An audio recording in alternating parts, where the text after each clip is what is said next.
వి gold trusted gold buyers తాకట్టులో ఉన్న బంగారాన్ని విడిపించి ఈ రోజు ఉన్న మార్కెట్ ధరకే కొనబడును.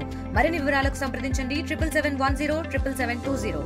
నేను Ram Gopal AITC Manmuru area branch secretary మాట్లాడుతా ఉన్నాను. నేడు ఇవాళ జూలై 9న దేశవ్యాప్త సమ్మెకు అన్ని కార్మిక సంఘాలు పిలిపించినాయి. దీనిలో బిఎంఎస్ తప్ప అన్ని సంఘాలు పాల్పంచుకుంటున్నాయి. గత వారం రోజులకెళ్ళి మేము మనుగూరులో సింగరేణి ప్రాంతం మొత్తం పర్యటించి మా నాయకత్వం పర్యటించి అందరినీ మేల్కొల్పాం.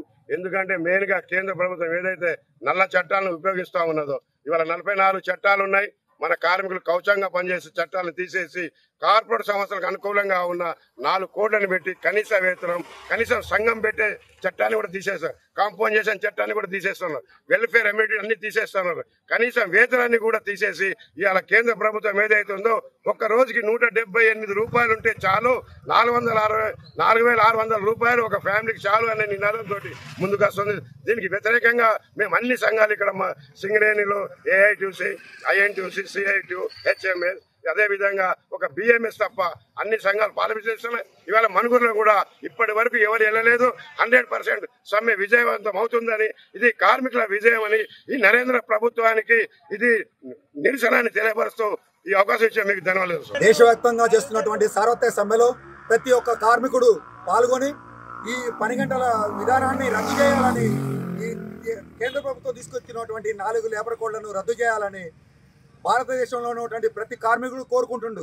8 గంటల పని దినాన్ని ఆనాడు సాధించుకుంటే, ప్రపంచ కార్మికులందరూ ఏకమై సాధించుకుంటే దాన్ని తీసేసి 10 గంటల పని విధానాన్ని తీసుకొస్తున్నారు. ఇది కార్మిక వర్గానికే ఒక గొడ్డలి పెట్టుబడిదారుల వ్యవస్థలకి బానిసగా మారినటువంటి కేంద్ర ప్రభుత్వం కొంచెం ఇప్పటికైనా కళ్ళు తెరిచి కార్మిక వర్గాన్ని పెట్టుబడిదారులకు అనుకూలంగా లేకుండా చూడవలసిన అవసరం ఎంతైనా ఉంది.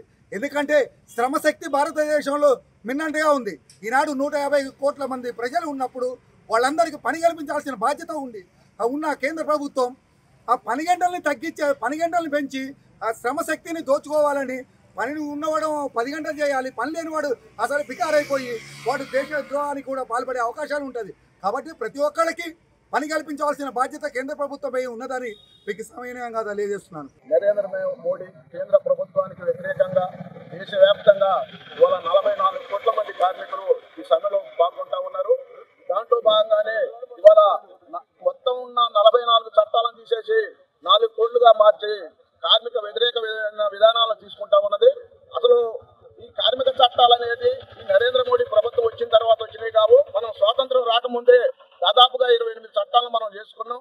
ఆ చట్టాల తర్వాత మరికొన్ని క్రోడీకరించి కార్మికులకు అనుకూలంగా దాదాపు 44 చట్టాలను చేసుకున్న వాటిని ఇవాళ 4 కోట్లుగా విభజించి కార్మికులకు నష్టదాయకమైన విధానాలను తీసుకొస్తా ఉన్నాయి. నరేంద్ర మోడీకి వ్యతిరేకంగా ఒక హెచ్చరిక లాంటిది మాత్రమే ఈరోజు ఇదే పొరవడి కొనసాగితే అవసరమైతే ఖబర్దార్ నరేంద్ర మోడీ, నీ విధానాలు కూడా ఈ ప్రభుత్వం కూడా కార్మిక వర్గం తలుచుకుంటే పడిపోద్దని హెచ్చరిస్తా ఉన్నాం. తెలుగులో ఫాస్టెస్ట్ న్యూస్ ఇప్పుడు కొత్త అవతారంలో 5 సెకండ్లోనే పూర్తి వార్తా సమాచారం మీ చేతిలో.